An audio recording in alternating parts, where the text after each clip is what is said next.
Thank you, thank you. Good afternoon. Welcome to the last panel of the South Asia Institute Annual Symposium. I'm Tarun Khanna. Those of you who've just arrived, let me extend a welcome to you. We've had a little over a day of vibrant discussion on all manner of topics, and we culminate with the pièce de résistance, as it were, with a celebration of the research project that we, the university, initiated several months ago now, perhaps not quite a year, but 8, 10 months ago, which is, as you know, an interdisciplinary, university-wide look at the Kumbh Mela. I am not going to say very much beyond introducing a very distinguished panel. To my immediate right is Mr. Javed Usmani. He is the Chief Secretary to the government of the state of Uttar Pradesh, which is, of course, where the Kumbh Mela unfolded, this last iteration in any case. He is ably accompanied by several officials who actually delivered the Kumbh spectacularly, and all of whom, I must say, were extraordinarily hospitable to us, the Harvard community and people from other universities who went with us, where we spent a lot of time at the Kumbh Mela, and so we're deeply grateful to you and your government and the minister. Chief Minister Akhilesh Yadav was here yesterday. He's unfortunately unable to be with us today. And Minister Khan was with us also yesterday in Boston, is also unable to be present here this afternoon. But I want to acknowledge the role of the administration in helping make our visit very smooth and initiating what I hope will be a partnership in the years to come. Mr. Usmani I have a bio here, but it's extremely long, so I'm not going to read it. He has served at just about every level of government, has represented the country outside as an ambassador, as a delegate to the World Bank, has been educated in various eminent places in India and outside, and we're very pleased that you could be with us. On Mr. Usmani's immediate right is the celebrated Diana Eck, who needs no introduction to the Harvard community. On her right is Rahul Mehrotra, who has been really one of the inspirations, along with Diana, for the Kumbh Mela project. And it was the two of them who brought it to our attention that this is something that might be worthy of university-wide effort, which we then, all of us as a community, ran with. And to his right is Gregg from the School of Public Health, who had the biggest team at the Kumbh Mela, leading all sorts of fabulous projects that I was just very proud to be somewhat tangentially associated with. The way this is going to unfold, given the shortness of time, is Mr. Usmani is going to make a presentation that had been prepared by the Chief Minister and the government to give us a sense of the Kumbh Mela as they saw it, and he will be helped along the way by his colleagues, who I will not introduce, but he will introduce at the right time, as you see fit, sir. And then we will make briefer comments, the rest of the faculty, hopefully building on what Mr. Usmani says. And then I'll moderate a discussion, as the case might be. And I'll be the residual claimant of time, as it were. So, all yours, sir.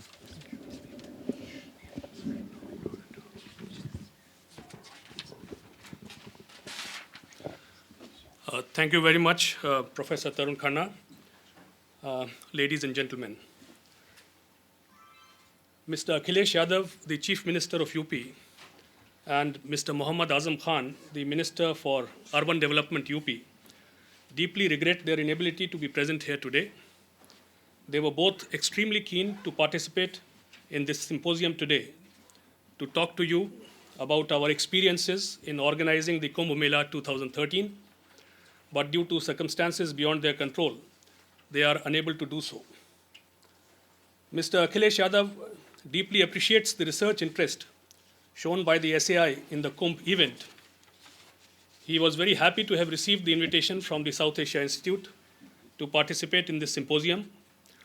He is keen to build a long-lasting relationship between the government of UP and the SAI to exchange knowledge and experience, and he sincerely and deeply regrets the fact that he is not able to be present personally to take part in this session today.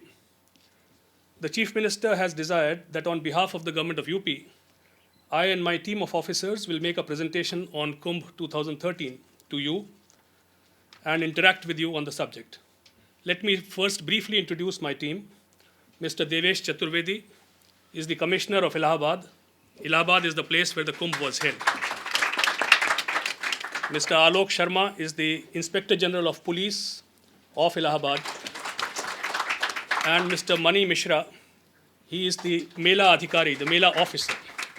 These are the three officers on the ground who organized the Kumbh Mela 2013. Let me now take you through the presentation.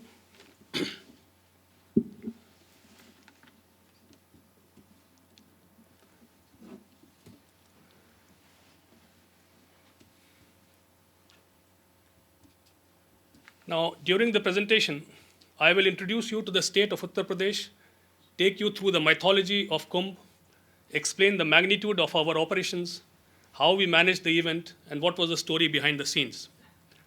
I expect that this presentation would last about 25 minutes, and after that, my team will be open to questions and answers at the time fixed.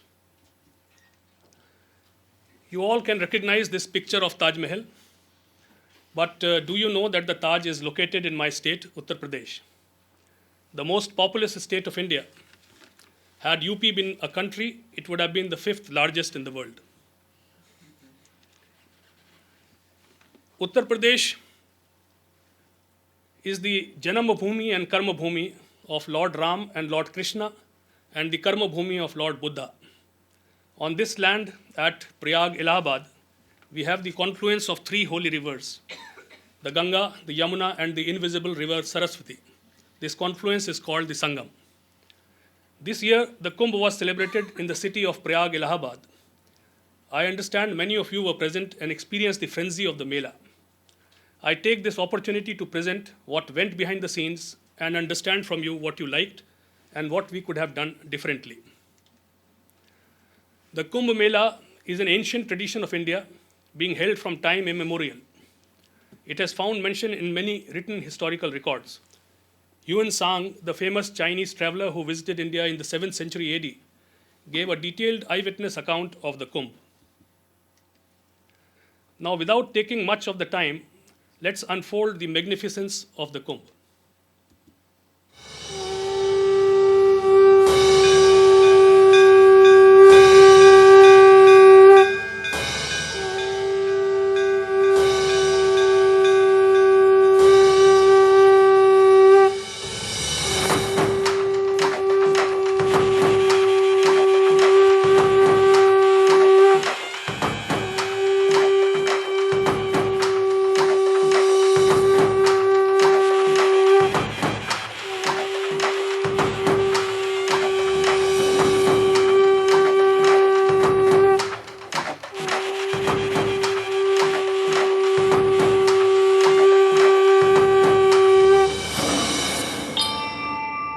Faith blurs ethnic differences, geographical divides, language barriers, and revitalizes the body and the soul.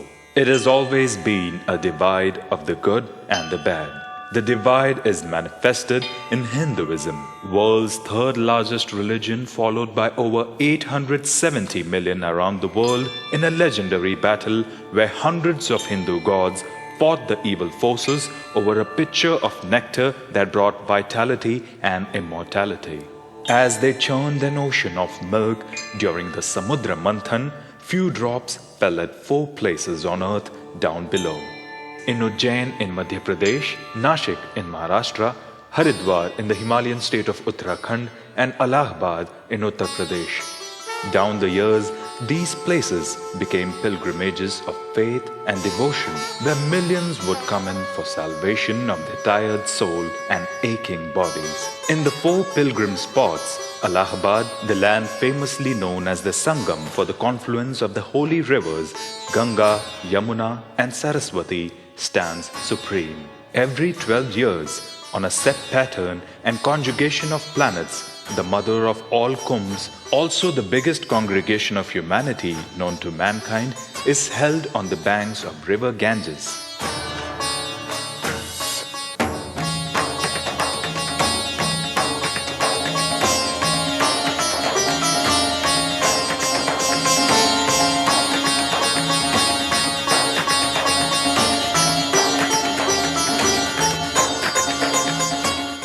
Every aspect of human lifespan is woven around the river: birth, death, and rebirth. The river lies at the very heart of the millions of lives who gather once in 12 years in Allahabad, drawn by their own faiths, beliefs, and expectations. This year, as Uttar Pradesh hosted the mega event, the administrative machinery had a challenge cut out. A new government had been sworn in by the people of the most populous state of the country, and the reins were in the hands of its youngest chief minister, Akhilesh Yadav. With less than 9 months to host devotees from over 75 countries, expected to touch 120 million, a mammoth task awaited the new government. However, as they say, a leader is one who knows the way, goes the way, and shows the way. The chief minister, led from the front, rallied behind his officials, and a roadmap was built to ensure that Kumbh was not only safe but a spectacle to remember for the millions seeking nirvana. But mere thoughts, vision, and will apparently were not enough, as the preparations involved a humongous task of calibrating efforts between 28 departments of the state government, 6 of the central government, hundreds and thousands of police and paramilitary forces. Other than this, a massive buildup of infrastructure. Hands of the state officials were more than full by the time the skeletal imagery of the Kumbh had started appearing on the files. As the clock ticked and the calendar turned a leaf, bringing an end to 55 days of this multicultural and religious jamboree, the Mela had recorded 120 million footfalls. And as people headed back home, smiling, purified to the innermost, the team of officials under the stewardship of Chief Minister had a reason to smile. Nirvana, for many, in different hues and forms, had indeed been achieved.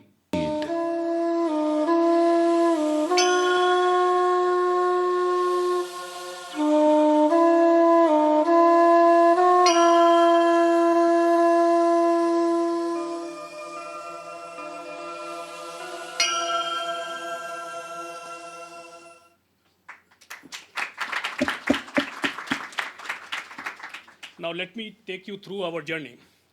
The journey which transformed the serene banks into a hustling, bustling city which lived for 55 days and left its mark on millions. And a city where on one day, for the auspicious Mauni Amavasya Snan on 10th February 2013, we witnessed the largest gathering of humanity in the world in one place ever in the history of mankind.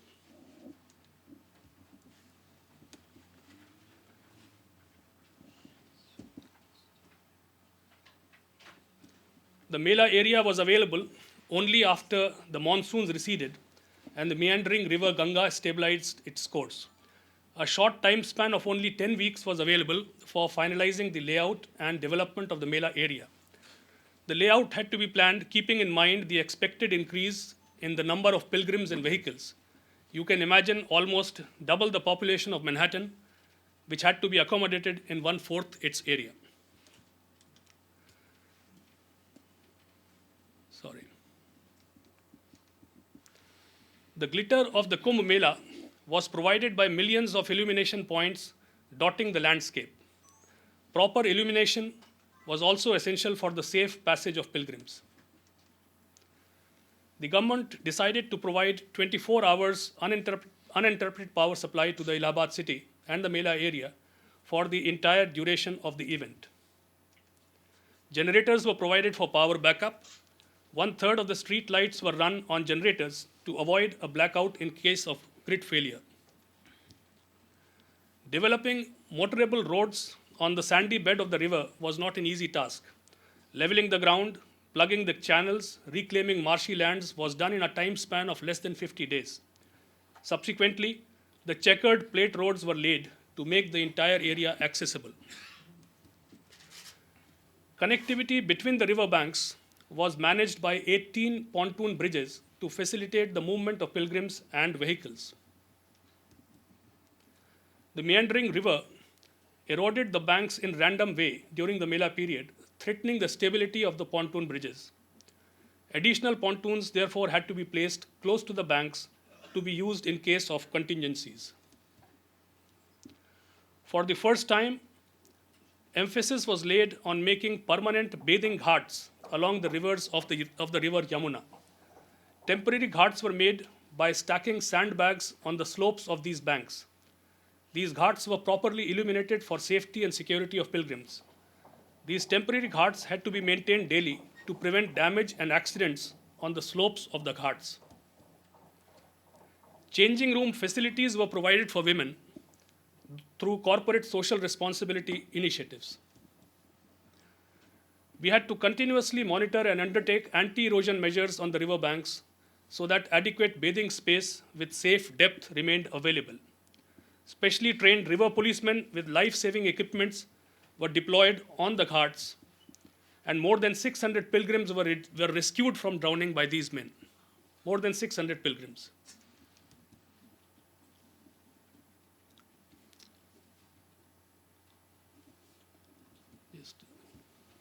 How do I remove this? Thank you. Yeah. The management of the quality and quantity of river water was critical to the success of the Mela. The quality was maintained through rigorous monitoring of effluent discharge from polluting units located upstream of the rivers. And special efforts were made to complete the sewage treatment plant in Allahabad city before the start of the Mela. Adequate quantity of water during the key bathing dates was maintained by regular and timely release of additional water from the Tehri Dam, which was located over 800 kilometers from the Mela area.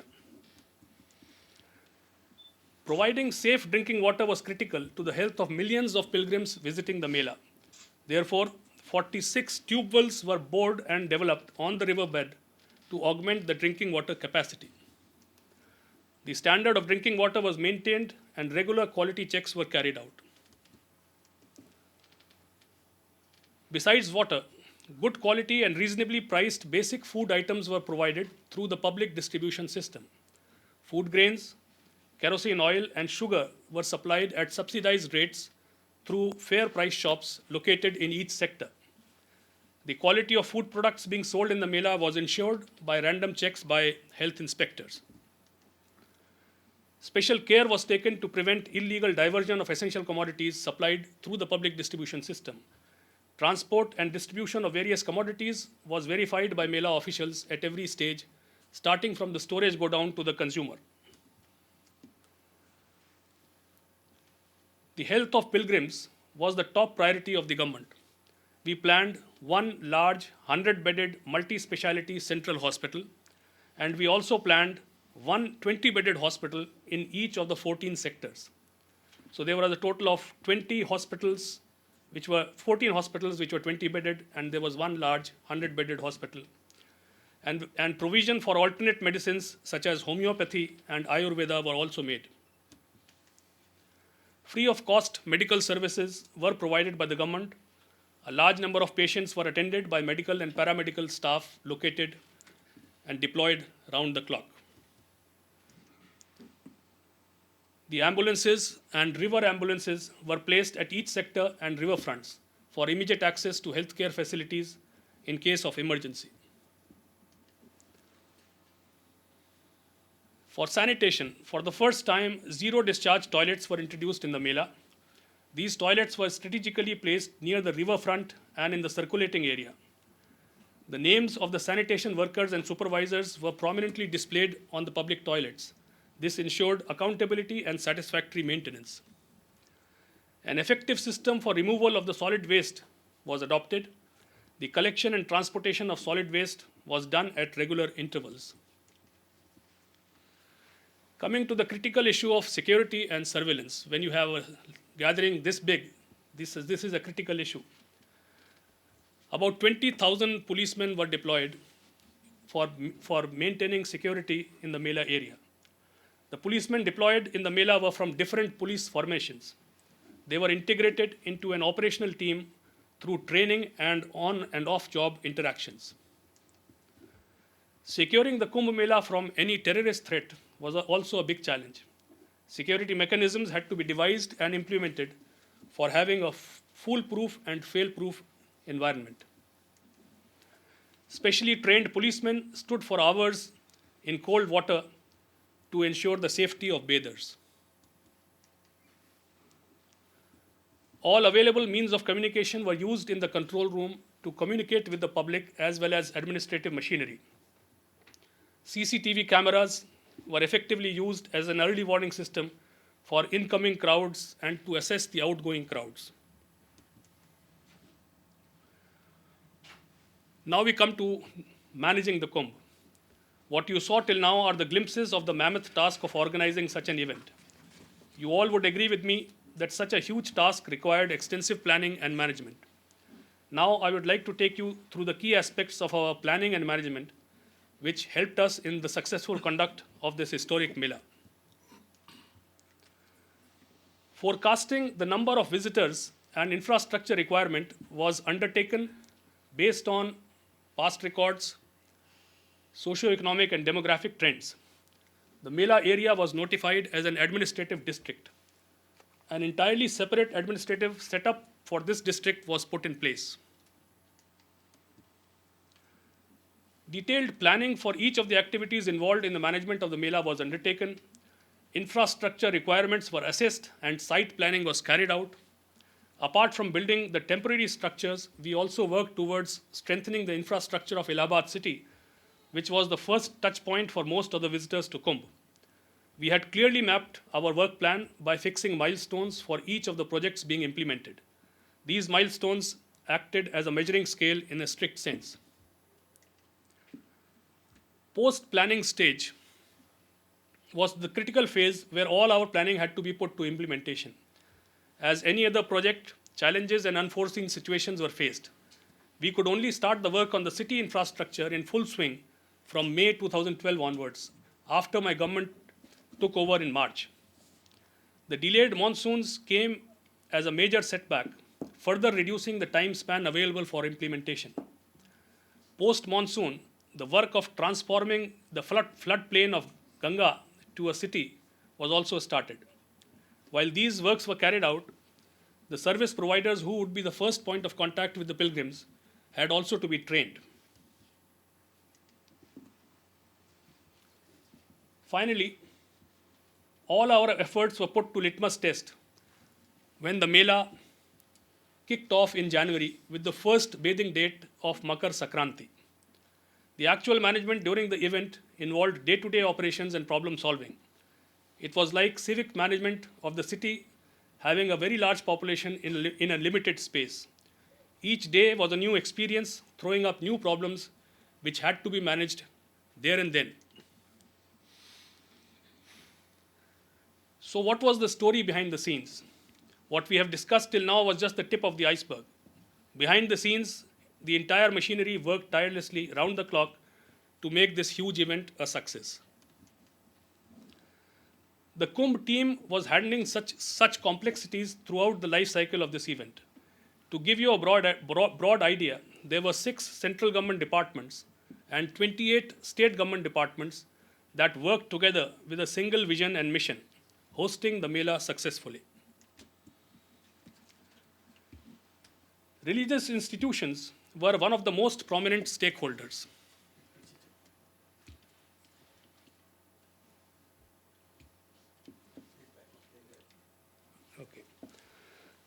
Religious institutions were one of the most prominent stakeholders.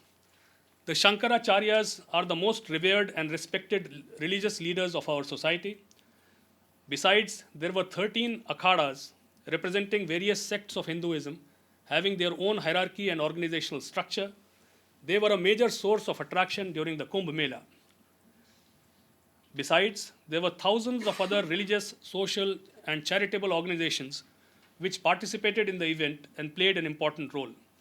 Taking all these groups with varied interests together was a massive task for Team Kumbh. To support the government machinery, voluntary organizations were encouraged and facilitated to help us in various aspects of Mela management. There were large numbers of pilgrims from across the world who attended the Mela.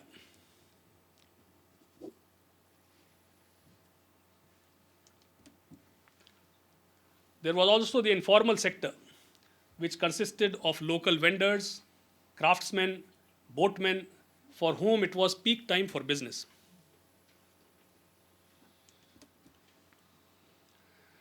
We had set up a dedicated media center in the Kumbh Mela, equipped with latest facilities. Reasonably priced accommodation facilities were provided to the national and international media personalities. A substantial time of Mela administration was spent in the management of these stakeholders in order to conduct the various events in the Mela seamlessly. Critical issues related to allotment of land, facilities, and services were carried out through consultations. Conflicting claims had to be resolved using various negotiation strategies. The contentious event of Akhada bathing was conducted peacefully. It involved a series of consultations and persuasions. This Kumbh was very important for all of us. We had set a clear vision for the Kumbh team, that is, ensure a safe, secure, and satisfying stay. The spirit of this event, positivity and tranquility, had to be maintained. Our primary concern was to make the government machinery more effective. We believed this could be done by changing the archaic mindsets, encouraging all to embrace new technology, and bring efficiency and transparency in the system. We realized that administering the Kumbh Mela provided the right opportunity to initiate this change. First of all, the Chief Minister requested one of the senior-most and highly experienced ministers, Mr. Muhammad Azam Khan, Minister for Urban Development, to lead the Kumbh management effort. Officers with experience, good track record, resilience to pressure, willingness to innovate and accept change, and desire to serve better were chosen for Team Kumbh. Incorporating strong and visionary leaders in the Kumbh team who could take quick and timely actions made things easy for us. Every member was made to internalize the vision of the government for Kumbh Mela. Every member was made to realize that the Mela was his personal as well as official responsibility. We acknowledged the role of the last mile worker. All strategies were shared with them and they were given constant motivation and encouragement. We encouraged informal interaction with workers on the bridges, sanitation workers, police constables, and others. Their feedback was given due importance in strategic planning. This gave an insight of the importance of work of each team member. Indian values internalized in our personalities were integrated with professional ethics. In this event, the philosophy of dharma and karma was linked to duty, performance, and delivery systems. For each team member, his dharma and his karma was serving and supporting the pilgrims to the best of his capability. Kumbh team was prompted to unlearn many traits of routine bureaucratic functioning. Those who were stickler of rules, reluctant to change, such officers were trained to become facilitators, innovators, and delivery persons. Each officer was made to feel that he was the linchpin of the system. A clear message was given to all the departments that organizing the Kumbh Mela has to be accorded the highest priority. A single line of command was set up. Regular review and monitoring system was followed rigorously. We took the initiative wherein the appraisal of all the government employees deputed to Mela team would be done by Mela administration for that duration.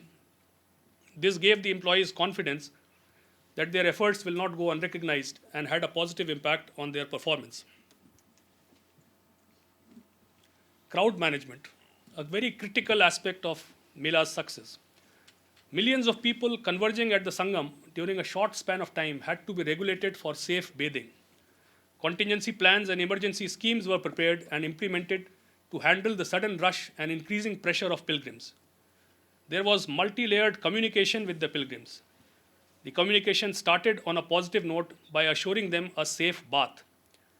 A request by policemen with folded hands made the non-complying pilgrims compliant.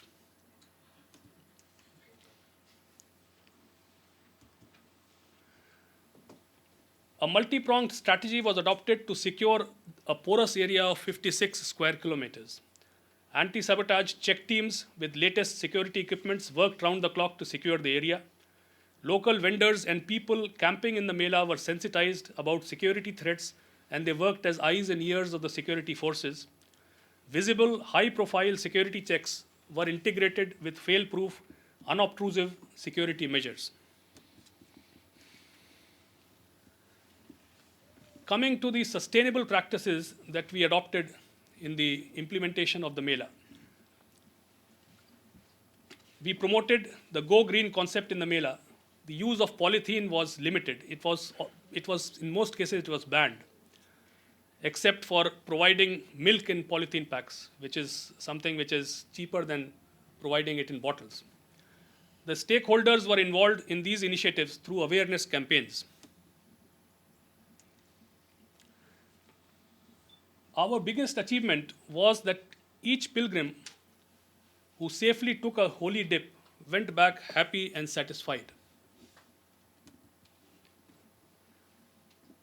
The key points on which we measured our success were that we were able to organize this massive event where every pilgrim felt safe and secure. We were able to keep a check on breakout of epidemics. We were able to organize the Akhada Shahi Snans peacefully without any conflict. The successful conduct of the event has given us confidence in our delivery systems. I believe this model of managing the civic amenities of a city can be replicated for other cities across the state. The pilgrims, the akhadas, the prominent spiritual leaders, they all conveyed the appreciation in person, on telephone, and through letters and mails.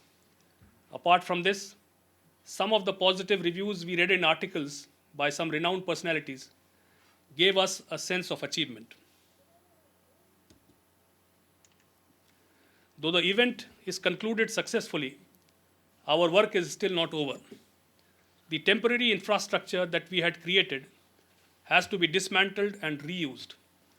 The site restoration has to be done in order to bring the floodplains back to its serene self. We are presently working towards this task.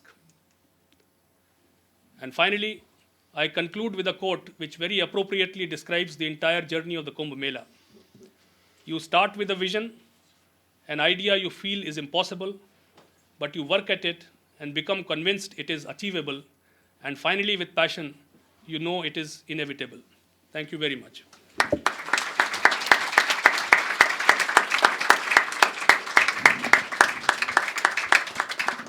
Thank you, Mr. Usmani. I think, Diana, are you going to go next? Yeah. Sure. Okay. And you want to save the questions for later? Yeah. Let's go through. Okay. Could you use this mic? Yeah. Yes, I will. I'll use a mic. So this is a team of undergraduate and graduate students who came to the Kumbh Mela, each of them with a project they were interested in discovering more about. So this is an educational and a pedagogical initiative that builds upon the things that you have so forcefully said. And here we have my old map of Allahabad, the Tirtharaj with the Sangam, seen as that place where all the gods gather in the heavens as the three rivers come together.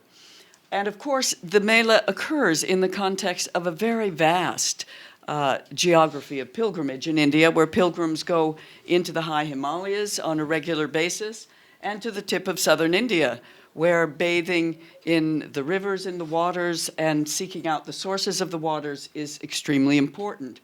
Gangotri, the source of the Ganga, and from the source of the Ganga to its mouth in the Bay of Bengal, and all important parts of pilgrimage. Here, higher in the Himalayas, is Rudraprayag, an earlier version of the coming together of rivers that is part of the Prayag on the great flats of the plains of North India.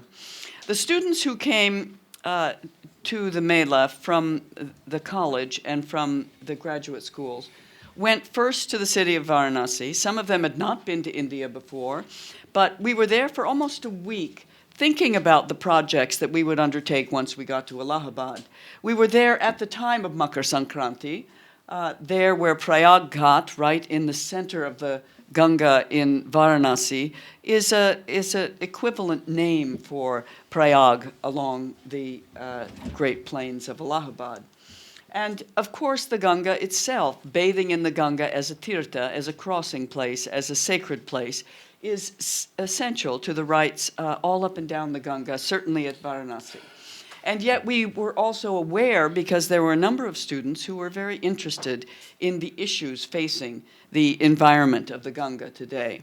So there at Asighat, where we were staying, we not only were able to observe the serenity of pilgrims at prayer, but also the nalas and the countless drains of sewage that go straight into the Ganga in Varanasi. This is an issue for the Ganga along its course. And of course, the issues of the pollution of Ganga are among the utmost importance in the Ganga Action Plan. This man, Veerbhadra Mishra, was one with whom we spent one of our last afternoons in Varanasi, a great scientist in hydrology at Banaras Hindu University and also a Mahant of Sankat Mochin Temple, and someone who has been involved in the Swachh Ganga campaign for many, many years, for his long life, which I regret to say ended shortly after we were there. Veerbhadra Mishra died about a month after we visited with him. We may have one of the last long recorded interviews with him. But his concern has been with the health of the Ganga. And the concern of many of our students, like Rachel Taylor here, was very much more specific. Her project was to map the track of the marigolds as they began their journey in the big markets in Varanasi, all the way, and I'll show you this later, to the end of their journey. Some of them went to Allahabad. But there was really nothing that could prepare us for those initial visions of the great city of the Kumbh. And here, just a little slice of it from the place that we were staying. A tent city that went on for miles and miles, and you've seen the full scope of it. It's a mela also of people from everywhere, a coming together, a sangam of people. Pilgrims who come perhaps just for a day, people who come from every part of India, and on these days that we were there, they were quieter days than the Shahi Snan days. So we really had a chance to meet people from all over the place. Vaishnavas from particular sectarian movements, Shaiva, like this man meditating on the bank of the river. And we began many of our days by visiting with some of the sadhus in the akharas, who are, after all, among the things that pilgrims come to witness, to take the blessings of what must be some 200,000 sadhus who congregate at the Mela in ways that they do not congregate otherwise. So this is a phenomenon for pilgrims who come. We spent a number of hours visiting with Swami Rampuri in the Junakhara and hearing about Prayag as the great ground of sacrifice. And we also went into the suburbs, you might say, of the vast Kumbh grounds, here to the headquarters of the head of the Junakhara, whose name is Avdeshananda. And these are much more spacious than the sort of tight inner city of the Akhara allotments. And Avdeshananda is here. The provision of some lunch and snacks for 2,000 to 3,000 sadhus a day is something that is provided. And here in the great darshan tent of Avdeshananda's camp, we see thousands of people congregating to hear the lectures that are part of the education that takes place at the Kumbh Mela. And the background of Avdeshananda's tent is very deliberately, at his request this year, the melting glaciers of the Himalayas. So that theme of the green Kumbh and of the ecological concerns is certainly one that many of our students brought. Among the people who come are also Kalpavasis, who come, as they have for many years, sometimes every January and sometimes every 12 years, but here in the encampment of the Radharaman community from Vrindavan, they come for a month of instruction and come with teachers like Srivatsa Goswami, who offer instruction on a daily basis. Some of our students were also interested in the issue of the entertainments that take place, the Leelas of the Kumbh, such as the Ram Leela that takes place in some of these great pavilions built explicitly for that in the mornings, or the Krishna Leelas that take place in the evenings. And of course, the most important thing there is the river, the meeting rivers, the Sangam. And we kept reminding ourselves that there is no altar for those of us who are students of religion. There's no altar at the Kumbh, but the rivers themselves. And these are the primary altars where people, when they light their lamps of arati, are making an offering to Ma Ganga. And when the lamps of arati are lifted by the priests, whomever they may be, in the evening, that too is lifted not to a murti, but to the river as a murti herself. And bathing in the river is, of course, the main destination of all these people who come and for whom the government of UP has provided such an incredible infrastructure. But our question is, what do they come for? And they come for this experience of bathing in Ma Ganga. Our group made its way to the Sangam on a regular basis. Some, like our student Felix, who was one of our photographers, early in the morning with several of the people who are in this room, even before dawn as the bathing begins. And there you can see the embankments, the temporary ghats that have been created for dawn as the sun begins to come up. And then some of, at least in the days we were there, some of these almost quieter times when there are only 1 million or so people around, bathing, stretching out their clothing to dry, and opening their devotional books for devotions as they complete their bathings. This was an enormously important experience, simply to spend time on the bank of Ganga as this sort of evolving and continually deepening ritual was taking place. The camp that we visited early and late, and I'll conclude with this, is the camp of Swami Chidanand Saraswati, who is one of the most active of the religious teachers, a Swami, based in Rishikesh, of what is called the Ganga Action Parivar. And some of our students were involved in wanting to study this green Kumbh movement, really the way in which plastic and polythene and so many things were restricted, and an attempt to create an environment and environmental awareness at the Kumbh that was very important. And as we arrived at Swami Chidanand Saraswati's encampment, we were also arriving almost at the same time as Aziz Qureshi, who was the governor of Uttarakhand. And though there were Swamis and others at this afternoon symposium that we went to, this was not simply about Swamis talking about how the Ganga should be cleaned up, but about people who are involved in government up and down the length of the Ganga, the governor here of Uttarakhand, and mayors from Allahabad and mayors from other cities who are determined to think more seriously, not just about Swachha Ganga, but about some action on this, a Ganga action movement. And here, at the end of one of those symposia sessions, I am being presented with a bit of prasad here, which is in the form of a sapling. And the idea of sending saplings home with people as part of the Green Kumbh movement as well.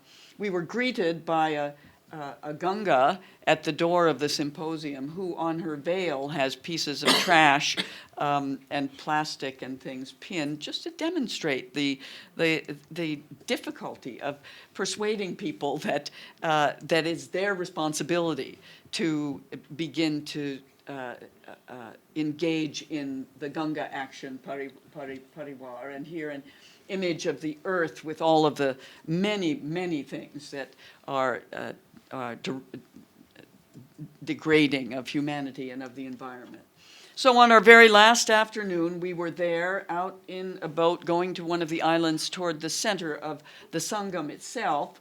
One of our students had followed the fate of these marigolds from the market in Varanasi to some of the markets in Allahabad and to the place where they're sold, and to the ways in which they're integrated into these flower offerings, and to the ways in which then they wind up as a mass of sodden marigolds along the river, along with plastic and everything else. So this became simply a very small symbolic way in which we also, along with the government employees, could participate in cleaning up the banks of the Ganga. And we did this with Swami Chidananda and his group and our group that afternoon, raking the flowers into big piles and seeing them into big, huge garbage bags and even into their proper burial spot. So this was in itself a very small lesson in looking at the immense problems. And of course, today's Wall Street Journal contains this picture of the enormous amount of garbage that is left over, something 66 tons or something like that, maybe more, I don't know.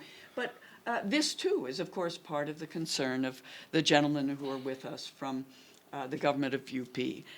And just to see this sight of those bags, of the sandbags with the plastic and whatnot, gives us a sense that the task of this infrastructure is not completed. But it is an impressive event indeed, Kumbh 2013. And I hope many of you will also try to be there at Kumbh 2025. Thank you.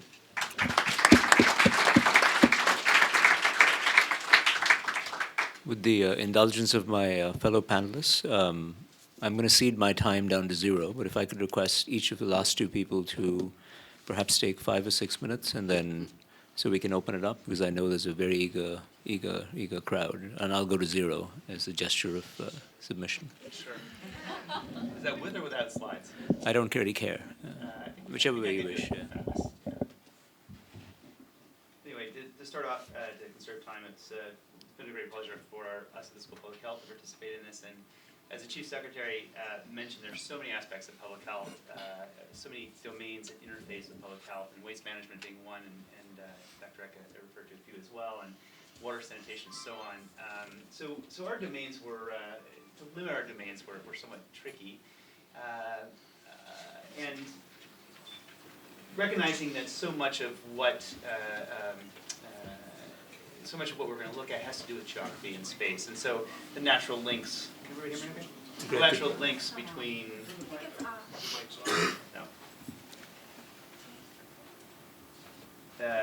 Natural links between our specialties really has to do with geography and space. So it was a great pleasure to be a part of this group. I also want to thank other supporters within the School of Public Health, and that would be the FXB Center for Health and Human Rights, as well as the Harvard Global Health Institute. So these domains, we, again, try to narrow it down a bit. Healthcare delivery was very interesting to us, as well as water sanitation, crowd control, mass casualty, missing persons, and I didn't add on here vector control, which is another component. I'm going to talk a little bit about healthcare delivery. I'll do it quickly, obviously, but it was a major component of what we did. Bringing public health to this brings our discipline, which is epidemiology, and which is really population-based, a population-based understanding of what we do. It was very interesting for us to try to determine, as the Kumbh admin did, how many people are actually coming to this. It's a bit of a holy grail. How many, how do you know? You're based on previous estimates, but breaking that down, disaggregating it to gender and age, very tricky, as well as the flows in and out, right? Some days busier, some days not. And so for us, epidemiology is to understand how many people are there at any given time. And so we were very interested in that. And so we're really looking prospectively, space and time, both where healthcare was being delivered and over time. And the population concerns obviously were epidemics, as we've referred to in the past, and mass casualty. And it's very interesting if you go back in time and look at the archives of the Kumbh, even back to the 1890s, they were worried about the same things back then: stampedes and crowd control and of course outbreaks. And interestingly enough, many of the diseases we're still concerned about today.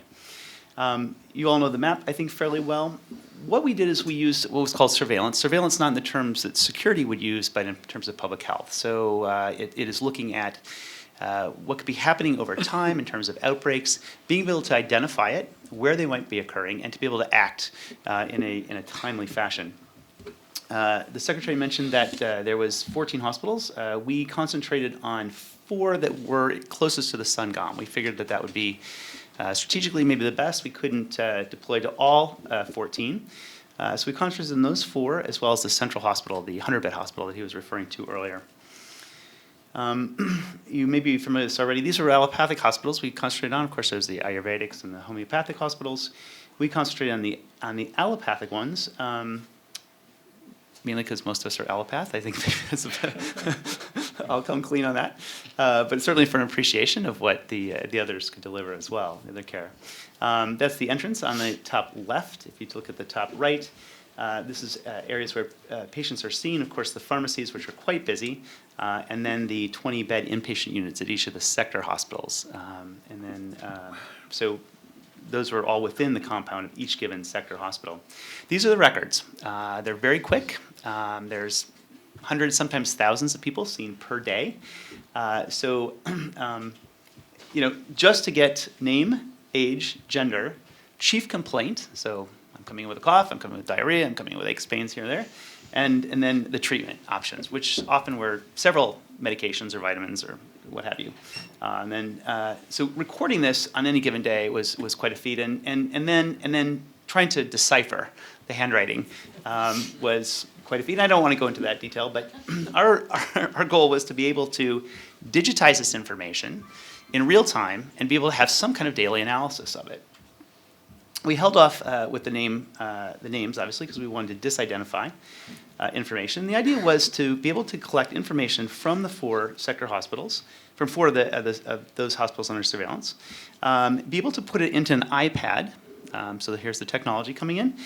These were iPads that had a very simple template that just recorded age, gender, the chief complaint, and the treatments. And then this will go out to the cloud, if you will.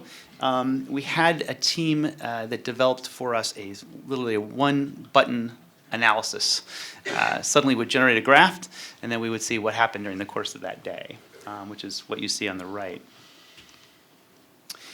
So can't do this all on our own, obviously, and it was a great privilege to work with the Kumbh admin and local public health and medical students that were there. And I think this was great experience for them. It was empowering for them, obviously. It brought them really into the Kumbh. It's their, many of them were local, and so for them it was to participate in this and to have some role in it was, I think, meaningful for them.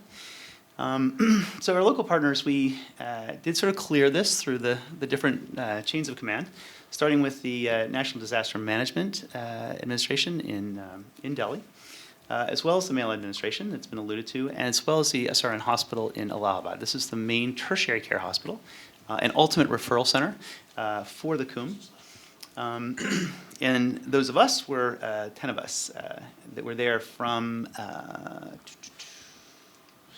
we're there from January 16th through February 28th.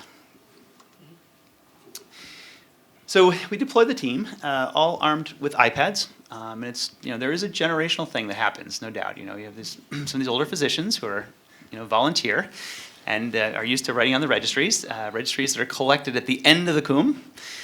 So for them to say, well, please write orderly and include everything you need to include and write clearly and legibly. That's really important. And we'll put them in these nifty iPads. So I think in time they were enamored of them, I think. So right, there's our time. We end up digitizing over 44,000 records at the sector hospitals and over 20,000 records at the central hospital. And these are not all exhaustive. So we can't catch, say, incidents of disease because we can't include, obviously, the entire population. But what we can do is see trends, and that was what we were hoping for. And these are trends from, sort of daily trends of just visits alone. You can see some hospitals were busier than others. So you can begin to see some of the power of having this data on a daily or weekly basis as the Kumbh is going on. This is one sector hospital, and you can see, obviously, around the main bathing day of February 10th, very high visitation rate. And we were able to disaggregate these down by the different chief complaints, musculoskeletal pain being the big one. And that could be because they were spending a lot of time on bridges, walking, is going to be my guess, or a lot of times in queues that particular day. Upper respiratory infections, very common. Cough, very common. What you do see on this, which is very helpful, is diarrhea was very low, and that was a concern. And I guess how do you gauge how many toilets, how many water distribution sites do you need for a population that's somewhat unknown? It's hard to get a hold of. So obviously that could be considered certainly a success as we went on. It's not unusual though to see a lot of people with upper respiratory complaints. As you know, the Nagari sits in a valley. There's fires burning all the time. People coming from different parts of the world and India. Not used to the cold, perhaps. At that time, it was cold in Uttar Pradesh. So not surprising to see that as a main chief complaint. We organized these for analysis' sake by organ systems, cardiopulmonary, musculoskeletal, gastrointestinal. So again, just to see what this data can do for future Kumbhs. We also recorded the medications and the utilization. So individual medications and groups of medications. The groups on the left, you see antibiotics, analgesics, and so on. And then individual medications. There was a list the pharmacy had that they used. And say we wanted to see how certain medications were used by chief complaints. So fever being a common one. Not surprisingly, analgesics, anti-inflammatories, antibiotics, the most commonly used. So what does all this mean? This was generated every day for the Kumbh administration. Went to the NDMA as well. We gave different groups had different levels of access to the cloud. But the potential for this information, so the use of information technology for time-sensitive interventions, and we think public health is a perfect place for this to happen, to roll out. For future Kumbhs, 2025, I can only imagine how technological 2025 is going to be after this discussion. Using resources efficiently, and medication would be one, of course, utilization patterns and so on, and supplies, being able to target and streamline supplies more efficiently, save money that way, no doubt. But also personnel, and what we were thinking about was, we had a lot of very well-trained physicians, technicians, nurses who were womaning these sector hospitals and first aid stations. Perhaps we could bring in, postgraduates who are very much engaged and who could maybe do some of that as well. So, strategic thinking around how to use personnel and their skills. And then, of course, the spatial and temporal links with public health. And this was very meaningful for us. And Rahul will speak a little bit more about urban planning. But public health being a part of urban planning, water, sanitation, food distribution, all those things that are so important to maintaining the public health during this event. I just want to show you one example, and I'll close at that point. We did do some water testing. I know that was being done, but we were more interested in testing the water at the surveillance sites or near the surveillance sites. And so we looked just at a 4-day period. These were fecal coliforms, which you don't want to have in your water, by the way. Even the name doesn't sound nice, does it? Fecal coliforms. Public health is a very practical discipline, by the way. Probably less than what you heard in the last 24 hours. But so we wanted to test at these different sites, and you can see where these are. And this is 2 days before, and you can see, particularly at the Sangam, the green, going up and up. This is the main bathing day, and then slowly coming back down again. Again, sort of fortunate that there were no outbreaks from that, and so we did take a look at those days around February 10th, in particular, and the presentation of diarrhea, both non-bloody and bloody diarrhea. Sorry again for that. Mention that. Fortunately, between meals, so I think it's pretty good. So just to be able for you to see the use of this data in time and space, and the implications, hopefully, for future Kumbhs. Thank you. Thanks.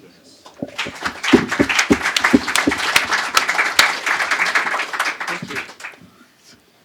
Tarun? You It's go. 5 minutes, yeah. So Yeah. the way I'm gonna break this presentation down is in 30 seconds, I'm gonna just acknowledge a few people.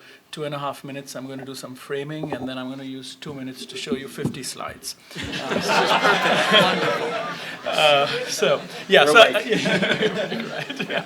That's normal. You've got plenty of Yes. time. No, so I just want to actually start by, well, I think it's a great note that Gregg ended on 2025, future speculations, etc. But I want to start with, the fact that we started last July, and the person I met there on the ground was Mani Prasad Mishra, who is here with us today, who really, we are really grateful because he made our whole landing there comfortable and, gave us the confidence that this complex task, he would support us and on behalf of the administration and all of that. And very quickly, looking at the wrong side of my card, he didn't look at the side which had Harvard University and looked at the side which had my name, etc. And when I said to him, we'll write you official letters, we'll do this, we'll take permission, he said, your name, you're from UP. Where are you from? Jaunpur. If you're from Jaunpur and from UP, we don't need the letters. So that was really comforting. Of course, we wrote him all the letters, and we got all the permissions, and he facilitated all of that. And on our last day, after we finished our field work, we met Devesh Chaturvedi. And, he's someone we discussed with what we would like to do with this material. And so I'm really happy that both bookends of our trip and to facilitate what we'll do here too, it's great to share with you this and to meet you and spend time with you here. So I think just to pick up on these presentations and the wonderful presentation that was made on the Kumbh, as you all perceived it, which really was very, very educative, informative, and evocative in a sense. I think our mission really is, as this interdisciplinary project, to ask the question, what do we learn from the Kumbh Mela? And I think there are just many, many levels that we are very excited about. We're excited about first capturing what we saw there, because it's usually the spectacle of the many million people there. The scale is made a spectacle, but there's a complexity there which your slide showed us, which we are trying to see how we might capture, how we might take the different domains of public health, of religion, of sanitation, all the different things, and stack those together to see how this complexity plays out and how one can actually represent this complexity. One of the interesting things from a planning perspective was that and this is intuitive because we don't have the real data on it, but 90% of the people who came and occupied the Kumbh were people from the rural areas and from small towns. I mean, the urban elite are marginal. And so to even observe how people occupy space and operate is a real learning experience for us. And this one must contextualize by saying that for me, I've been studying cities for 20 years now. I work as a part of the planning department here. This was the cleanest and the most efficient Indian city I've ever experienced. And it really was. I know there are problems cleaning up after the fact, and I'm sure you'll solve them. But the efficiency, then there are many reasons for this. It's the frugal nature of the way people occupy space. They come there with a mission. It is a retreat, so the affluence, etc., is limited. But even in spite of all of that, I think this is a big learning. And in the context of urban India, which is the next project here at the South Asia Institute, we are trying to undertake creating an atlas of the small towns of India, not the megacities. I think how the Kumbh Mela and what we might learn from it in terms of governance, planning, etc., could be very, very useful. So that's how we are hoping we can fold this project and experience down into a much larger question of urban India. And then lastly, we are interested in also speculating about this, as Gregg was beginning to imply. We're hoping we can run studios here at the School of Design with the resources of the university as part of this interdisciplinary project, engaging all the other schools to see what might be the different scenarios for the futures as technologies, as the environmental issues become more acute, which Diana sort of really focused on and brought to our notice during our experience there. Energy, could you get it off the grid for those 55 days? Could we take that infrastructure, use it as an excuse to deploy it, and then deploy it for smaller towns around in UP? I think there are many scenarios we can build up to more effectively leverage the investment that's made in an incredible event like this. The next question that's interesting for us is, what is the global resonance of this whole experience? And so what we are doing is we're looking at refugee camps. We are studying places of celebration. We're looking at the Hajj. We are trying to see how what are the reasons these places organize themselves, and what can we learn from the temporality in terms of the temporal urbanism of the Kumbh to deploy for the, because with climate change, with political rife, these are issues. Temporal urbanism is something that we're going to have to look at much more, and it has huge implications for urban planning, because we plan for what are static cities, we don't anticipate. So this anticipatory dimension for planning is something that I think the Kumbh can really inform. So this is how we plan to theorize it as a project going forward, with all the disciplines that have been involved, and hopefully over this next year, I think we're going to do another exploratory seminar in August, and then we're going to work on this as a team to see how we might be able to make this useful also for all of you who are concerned for the country more generally. So with that, I'm just going to run through some of this is one, okay. Yeah, so this is, of course, everyone knows the Kumbh. This is the latest Google image of what it looked like this time. And of course, the river moves, so it's quite different. This is a mapping on Boston. That's the district of the Kumbh in scale with Boston. So that's how large it is, or it's half the size of Manhattan, as you mentioned, with double the population or 4 times the population, perhaps. So just for scale, it's amazing. And the district means the jurisdiction of the district magistrate. And so these are the kinds of, we're looking at Kabul, we're looking at the refugee camps that have grown up on the fringes of Kabul, and what that means, what is the logic that is driving their institution, both physically, etc. We're looking at Dabad, which in Kenya has been around now for 22 years. And so these are places that are laid out and articulated with a sensibility. They are temporal for a year or 2 years. This has been around for 20 years. Can one fold these lessons across? And there are many, many already that are emerging, all the way from public-private partnerships to how community facilities like Diana sort of spoke about can get embedded. I mean, there are many things that we are already beginning to surface just through our analysis of the Kumbh, or Burning Man, which happens here in the desert, which is also a large scale, or Hajj. And then also looking more specifically at the Kumbh through urbanism, business, religion, technology, health, governance, and engineering, which is how we put the structure of the project together. So we looked at religion, which Diana talked about, urbanism, which is what we are doing, business, Tarun and his group were looking at this, technology. This was the first Kumbh where technology was so pervasive, and I think if we let's take away the zero limit and give you 30 seconds, Tarun, and you can speak about technology for us, because he's been working on that. Health, which we just heard about, and governance, which is really a big issue, and you told us about managing the Kumbh, etc., and those partnerships. Engineering, which is important because a lot of infrastructure goes into this place. And so how, in our project, what we're trying to do is to bring all of these together through the different schools and institutions and the Global Health Institute that's supporting this, to create a truly interdisciplinary project. And our big challenge now is, Diana and I ran a conference for 6 months before we went to site to think some of these questions through. And now the challenge for us is, how do you capture interdisciplinary work in terms of formats? Because each discipline has its own ways of communicating its findings to its peer institutions and peers. And so this is something we are right now struggling with, actually, in terms of what kind of form it should take.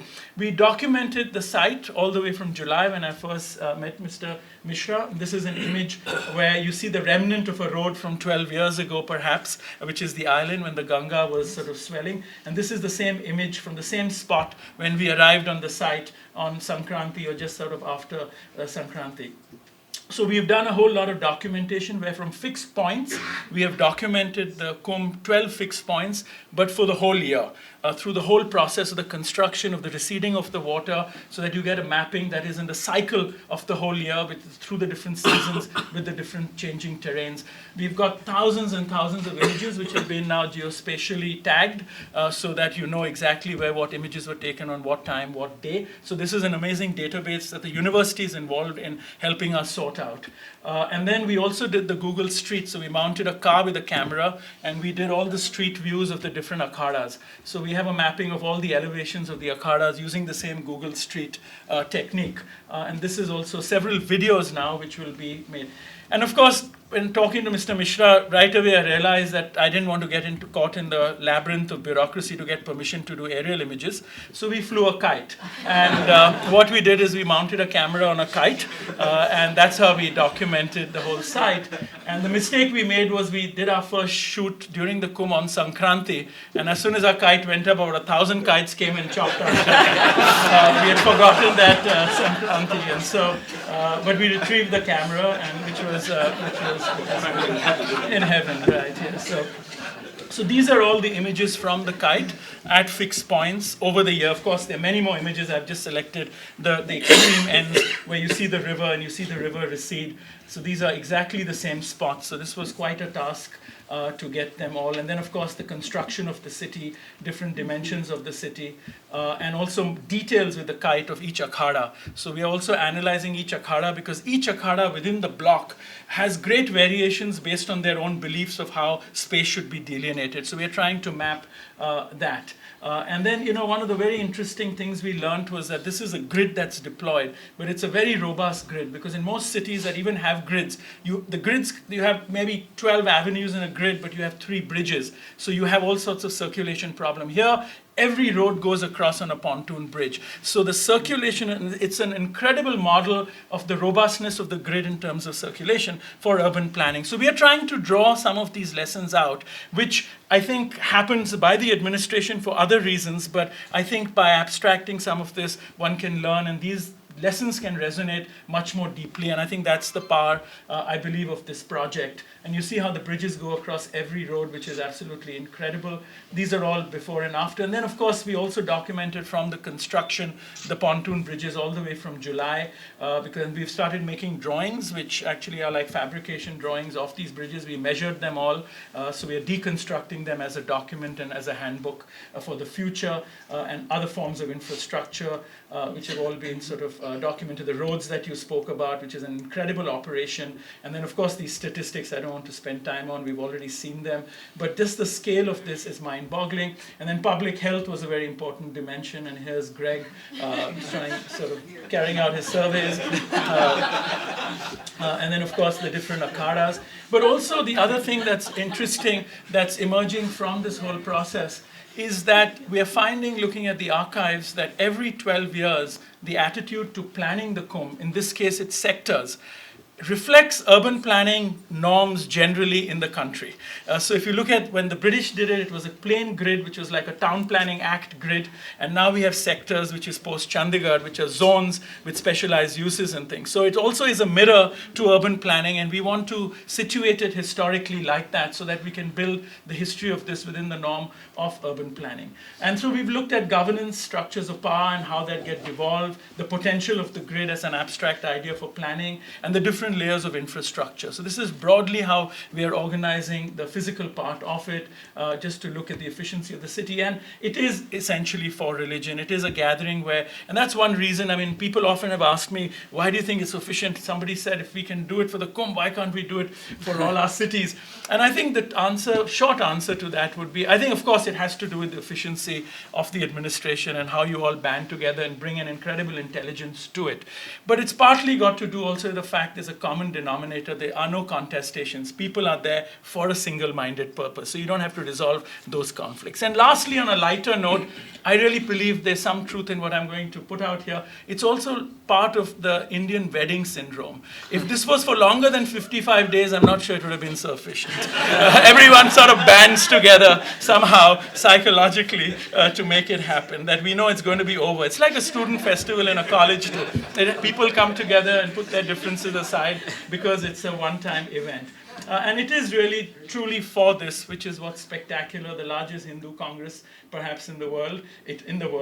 We also started documenting the deconstruction. In fact, we went back there the day the Mela was over and then documented from the same points how the Mela was being dismantled and what are the remnants that were being left, the mats from the nets. So this is wonderful because every large tent had a mat on which people sleep. And the tent goes, and this is degradable because it's just straw, which the river sort of washes. So, I mean, I think there are amazing lessons here because essentially when the monsoon comes, the river is going to swell again.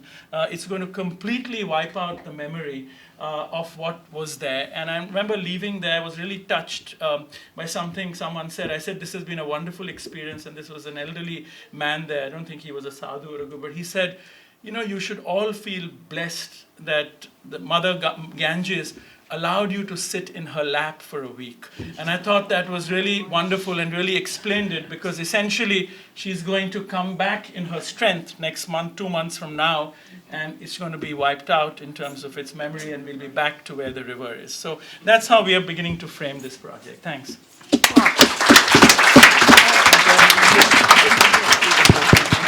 Okay. So we're going to run for 10 minutes more.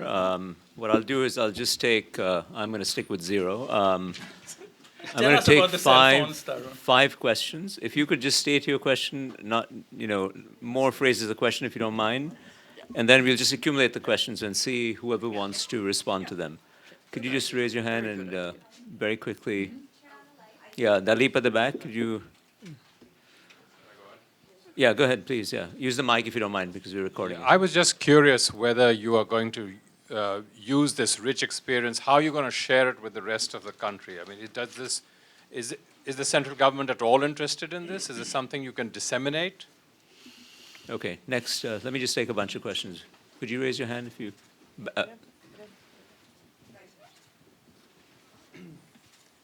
I have a question for Mr. Usmani.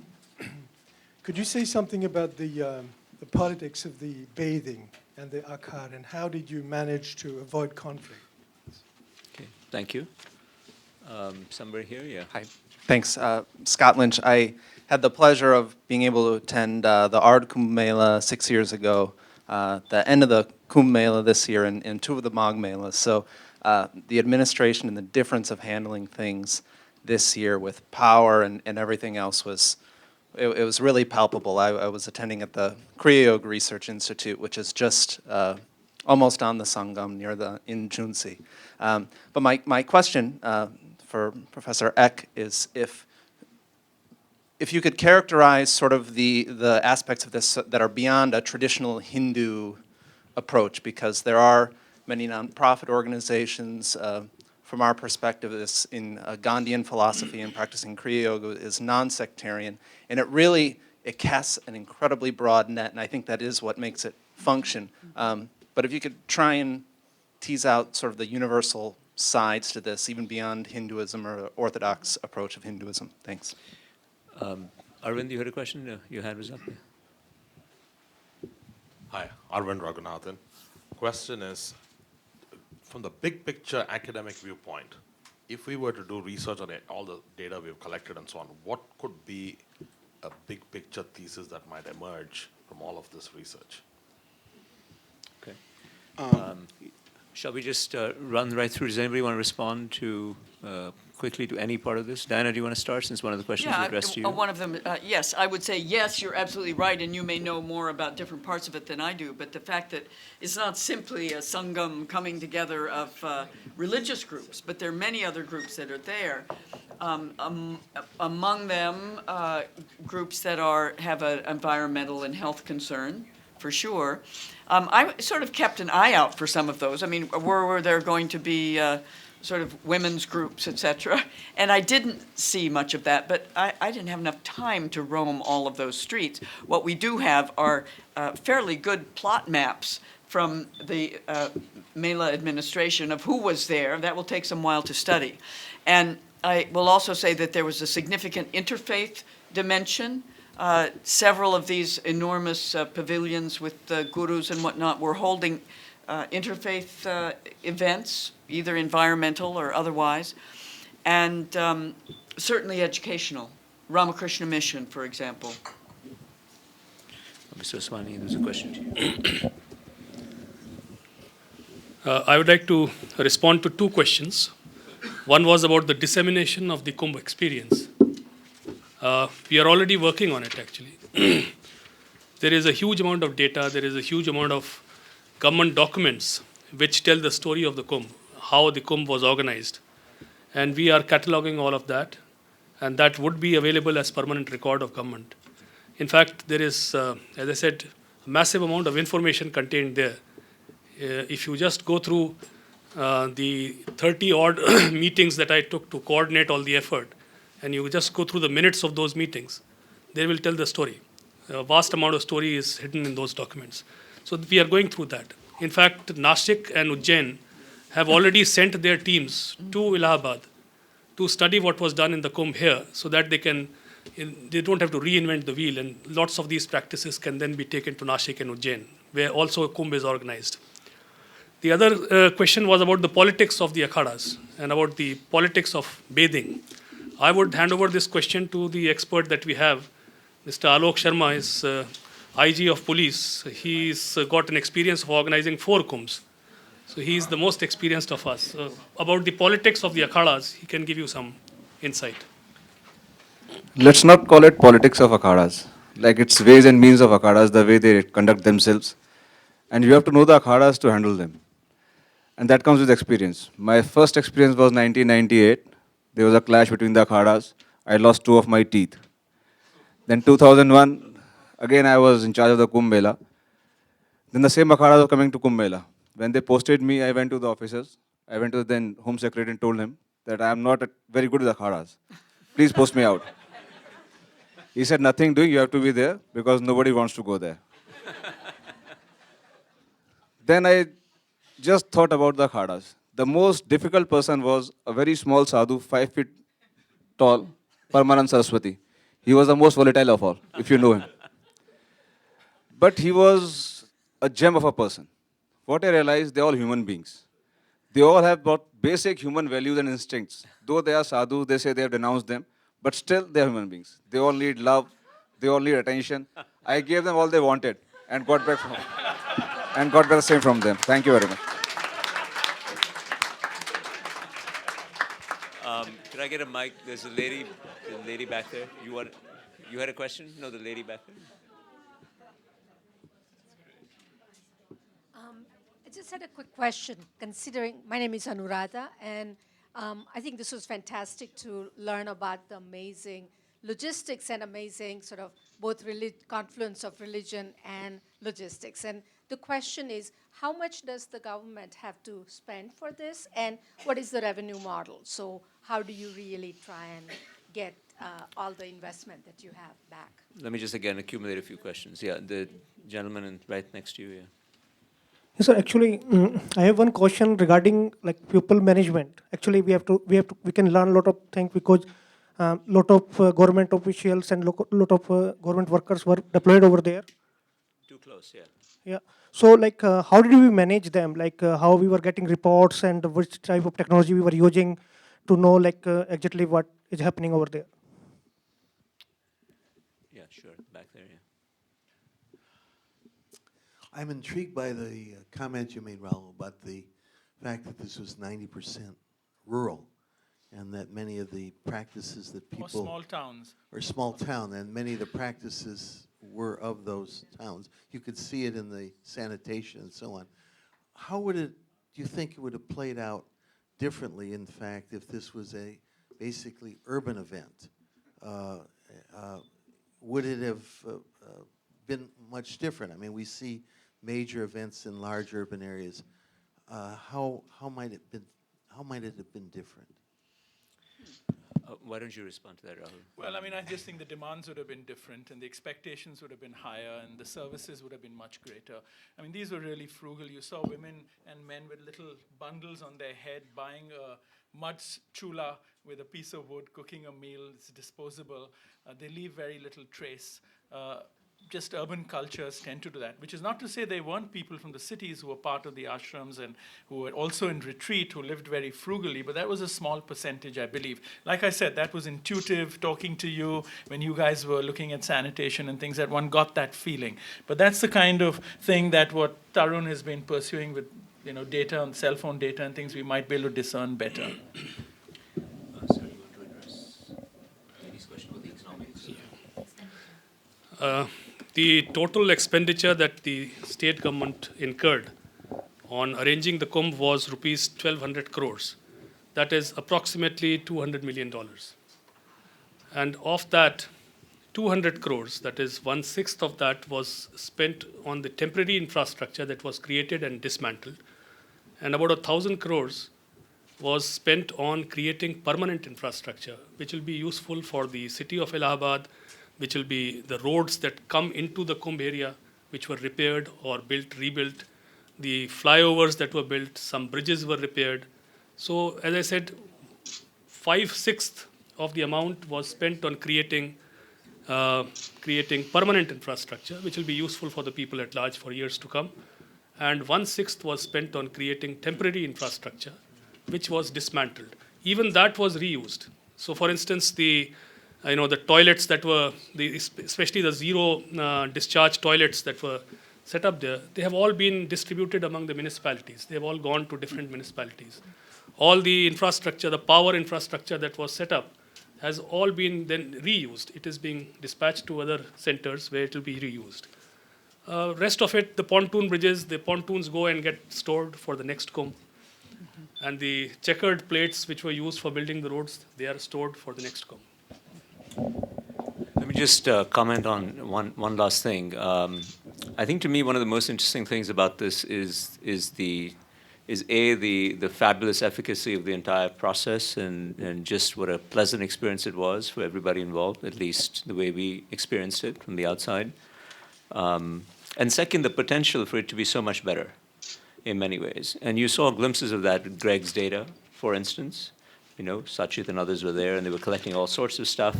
And the data just provides you with just unlimited opportunity to do what this team has done so much better in the years to come. Notwithstanding the fact that technology is improving as we speak. So we had a team that was a combination Harvard, Stanford, Columbia team that I was leading with a lot of researchers collecting data on people using cell phones, how they use them throughout. This was the first so-called big data Kumbh.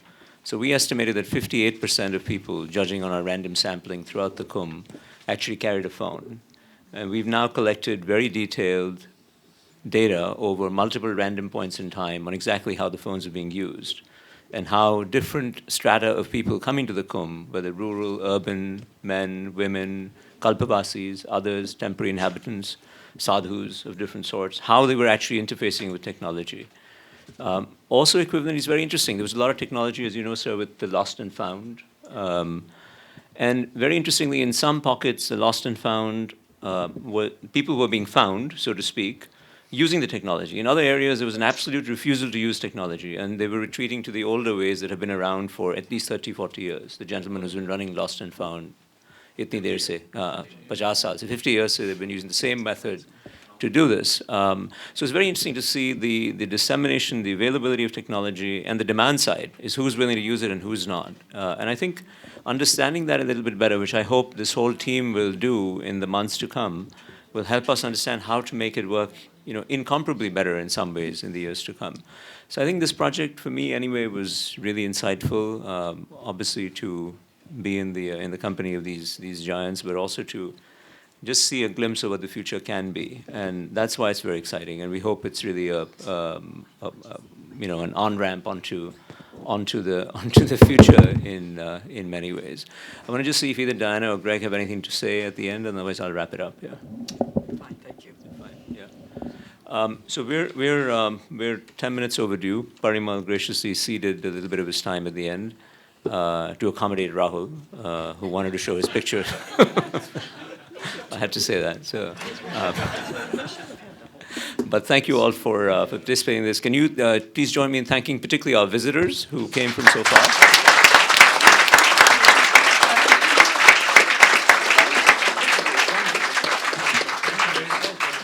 I think with your permission, if we could just go directly into the wrap-up. Why don't you come in? So I want to say that, with the South Asia Institute, if you don't mind just staying on this stage for just a minute, make it easier. The South Asia Institute, we run this annual symposium, and the first year we decided 3 years ago, we decided to just do a smorgasbord approach to showcasing what we were trying to do at the university, drawing on the good offices of all the students and alums and faculty and so on. And that was very exciting. Last year we did a deep dive into public health in particular, and drew on lots of public health and mainstream health, so to speak, non-public health, if you will, from the medical community and the public health school here, and lots of people from South Asia who came over and shared their experiences. And this year, the idea was to showcase a little bit of the humanities, and in particular, explain why we think a study of the humanities continues to be central to modern life. Even if you're a technologist or a doctor or an architect or a business person or a lawyer, an appreciation of the humanities is something that is deeply vital to all of us, and I think to the mission of a university like this as well. And that's why my colleague Parimal took the lead in pulling things together. So I think it's appropriate that I give him the last word on any reflections you might have. No, I think it's hard to say anything better. So I think what we should just say is thank you. What makes all of this work is the participation of all of you, not only colleagues on campus, from guests from outside. And the whole point of the Institute is to bring people together in new ways. And I just feel that the last 2 days, thanks to all of you and thanks to the hard work of the people at SAI, that's really happened. So I just want to say thank you. And please know that SAI is here and that we are always interested in continuing these conversations that were started today. So thank you. Okay, thank you very much.